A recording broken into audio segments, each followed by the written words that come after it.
አብርሃም የማይወጣው ትልቅ ችግር ውስጥ ነው የገባው። እሱ ራሱ በጭንቀት ሊሞት ነው። ሩታም ሁለተኛ ልጅ እርጉዝ ናት። ሄርሜላም አርግዣለሁ ብላለች። የትኛውን ነው አምኖ የሚቀበል የሚመስላችሁ? እውነት ለመናገር እንኳን እሱን የራሴ ተወዛገብኩ ማለት ነው። አሰላሙ አለይኩም ወራህመቱላሂ ወበረካቱ። ሰላም ሰላም፣ ውድ የተከበራችሁ የቻናሌ ተከታታዮች የኔ ውዶች የኔ ወርቆች እንዴት ናቸው? ከኔ ጋር ሁሉ ሰላም ነው። ሰላማችሁ ብዝት ትርፍ ይበልኝ የኔ ውዶች። እንግዲህ እንደምታውቁኝ ሰላታችንን ሰግደን የኢድ ሰላትን ሰግደን ምናምን በቃ አይደለ እንግዲህ እንደምታዩት በነገራችን ላይ አይኔ ራሱ እንትን ብሏል ማለት ነው። በቃ ደህና እንቅልፍ እንዳልተኛውኝ አይኔ ላይ ያስታውቃል ማለት ነው።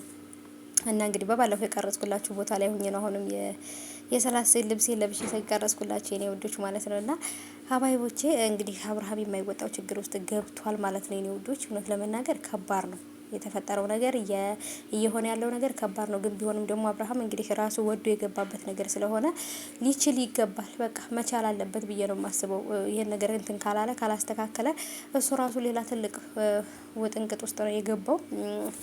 ይቻፍ ያታከርመኝም እንዳለ ያን የሚታረት ሰውዬ ማለት ነው። አብርሃም እንግዲህ በዚህ ቻፉ የተነሳ መኖሪያ አጥቷል ማለት ነው።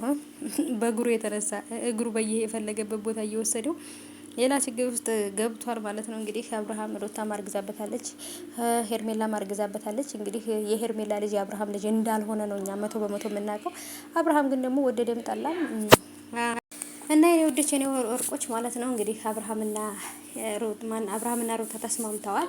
እንግዲህ የዚህ የመስማማታቸው ምክንያት ያው ልጃቸውን በመሀል ለማሳደግ ነው። ቢሆንም ግን ደግሞ አብርሃምና ሩታ አንድ ላይ እንዲሆኑና እንዲመለሱ እንፈልጋለን። ቢሆንም እንግዲህ እስቲ የሄርሜላ መጨረሻ ሄርሜላ የእውነት ከሀገር ወጥታ ከሆነ ደስ ይለናል። አብርሃምና ሩታ የመመለስ እድል ይኖራቸዋል ማለት ነው። ሄርሜላ እያለች ግን የሚሆን አይደለም። ምክንያቱም ልጁ ያንተ ነው ብላ ስላሳመነችው ልጁ ግን የሱ አይደለም እና ብቻ ግን እስኪ የምናይ ይሆናል።